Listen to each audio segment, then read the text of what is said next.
Le Premier ministre burkinabé, Dr Apollinaire Joachimson Kielem de Tambela, a rencontré ce jeudi 8 août 2024 à Ouagadougou une délégation de l'entreprise russe Rosatom, responsable de la construction d'une centrale nucléaire civile au Burkina Faso. La délégation, dirigée par l'ambassadeur russe à Ouagadougou, Igor Martinov, a exposé les détails de ce projet ambitieux destiné à satisfaire les besoins énergétiques croissants du pays. Vous êtes chez vous, a déclaré le Premier ministre en accueillant la délégation de l'entreprise russe Rosatom. Мы очень благодарны премьер-министру Буркина-Фасо. Nous sommes très reconnaissants au Premier ministre du Burkina Faso за то, что он уделяет такое большое внимание развитию проекта развитию проекта атомной энергетики. pour le fait que le gouvernement burkinabé accorde une grande importance dans le domaine du développement de l'énergie et de ce projet plus concrètement. Члены нашей делегации рассказали премьер-министру о проделанной работе и о тех шагах, которые намечены на ближайшую перспективу. Les membres de notre délégation de Rosatom, ils ont déjà fait part des étapes qui sont déjà accomplies, du travail qui est déjà accompli pendant cette visite et de leurs projets dans le futur proche. Я бы хотел поздравить весь буркинийский народ о начале практических шагов по осуществлению проекта строительства атомной станции. Je voudrais féliciter tout le monde, y compris le Burkina Faso, avec ce commencement de la réalisation de ce projet, de la construction d'une centrale atomique au Burkina Faso. Каждый день пребывания делегации здесь, в Буркина-Фасо, связан с определенными техническими вопросами, которые оперативно и решались с помощью буркинийских специалистов. Chaque jour du séjour de notre délégation était lié avec des questions techniques qu'il fallait résoudre, et nous remercions en même temps la partie burkinabé d'avoir assisté et aidé cette délégation justement dans la réalisation de ces questions techniques. И от лица делегации хотел поблагодарить буркинийскую сторону за очень хороший прием и организацию содействия в выполнении поставленной миссии делегации. Je voudrais aussi remercier de la part de notre délégation, la partie burkinabé, de nous avoir accordé un accueil très chaleureux et d'avoir permettre à la délégation d'accomplir ce travail technique. Combien d'années ce projet pourrait durer jusqu'à quand le Burkina pourrait avoir Сколько лет может длиться реализация проекта? Этот вопрос прежде всего связан с выбором правительства буркинийской стороны по объему строящейся атомной станции. Какой мощности будет атомная станция? Tout dépend de la puissance de la centrale atomique. Il s'agit actuellement d'une question sur laquelle il faut tomber d'accord sur la puissance de cette centrale atomique.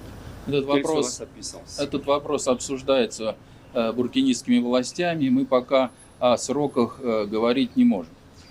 Cette question elle est encore en train d'être discutée avec la partie burkinabé, et pour l'instant, nous n'avons pas une réponse justement à votre question bien précise pour le nombre d'années de la construction. Но я хочу вас заверить, что обе стороны, российская и буркинийская, настроены на максимальное сокращение сроков без потери качества.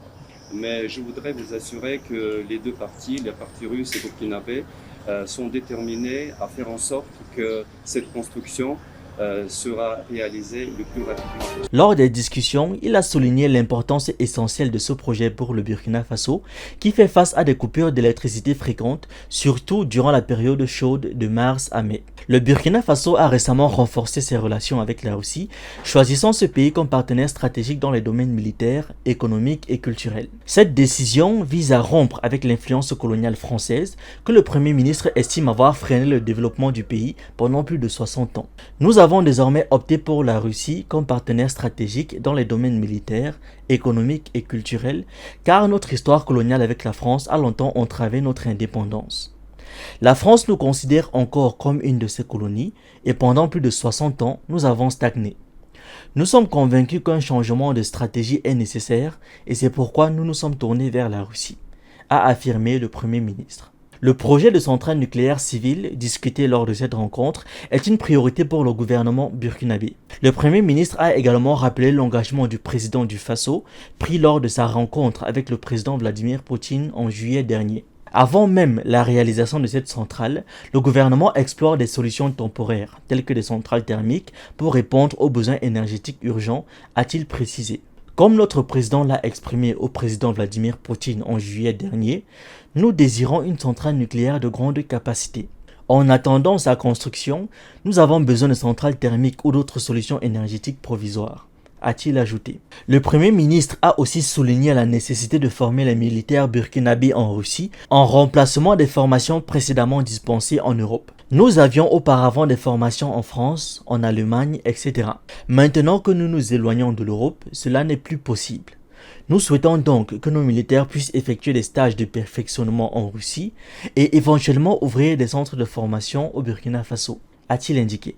De plus, il a évoqué d'autres grands projets comme la construction du chemin de fer Bamako-Ouagadougou-Niamey pour lequel il a exprimé le souhait de voir une contribution active de la Russie. L'ambassadeur russe Igor Martynov a souligné que la Russie est un partenaire historique de l'Afrique. Votre décision de vous tourner vers la Russie n'est probablement pas un hasard, a-t-il déclaré, soulignant l'engagement de la Russie à soutenir le Burkina Faso dans sa lutte contre le terrorisme et pour atteindre l'autosuffisance énergétique. Le premier objectif est de vaincre les terroristes et le deuxième est de créer une autosuffisance énergétique. L'indépendance repose sur ces deux piliers qui sont essentiels pour construire l'économie, a expliqué le diplomate.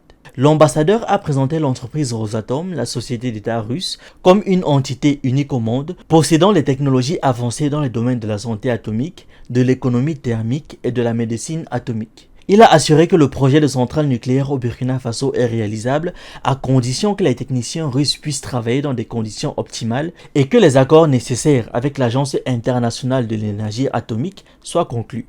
Les ministres de 5 pays, dont ceux du Mali et de la République centrafricaine, ont rencontré leurs homologues russes lors du Forum international armée 2024 qui se tient en Russie. Le ministre russe de la Défense, Andrei Belousov, a eu des discussions ce mardi 13 août avec les ministres de la Défense de plusieurs nations. Le ministre vietnamien Phan Van Giang, le vice-premier ministre et ministre de la Défense du Myanmar, Tin Aung San, le vice-premier ministre et ministre laotien de la Défense, Chansamon Chagnalat, ainsi que les ministres maliens et centrafricains Sadio Camara et Claude Ramo Biro, respectivement, a annoncé le ministre russe de la Défense. Les échanges ont porté sur l'état actuel et les perspectives de coopération bilatérale dans le domaine de la défense. Les ministres ont également discuté des questions urgentes liées à la situation internationale et à la sécurité régionale. En République démocratique du Congo, des doutes subsistent quant au soutien de la MONUSCO à la mission de la SADC, Communauté de développement de l'Afrique australe.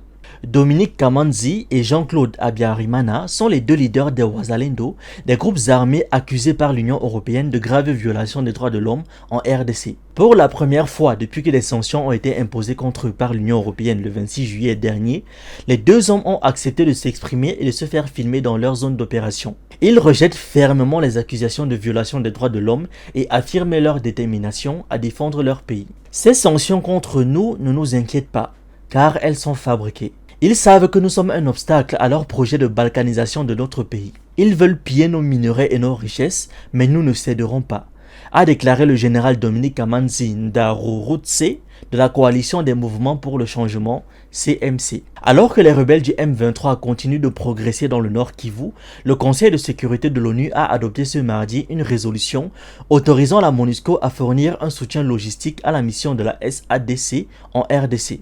Les Wazalendo restent optimistes mais restent prudents. Nous avons de bons souvenirs de la SADC. En 2013, ils nous ont aidés contre la même agression. Peu avant, ils avaient soutenu Laurent Désiré Kabila contre le RCD. Mais cet engagement semble moins manifeste aujourd'hui.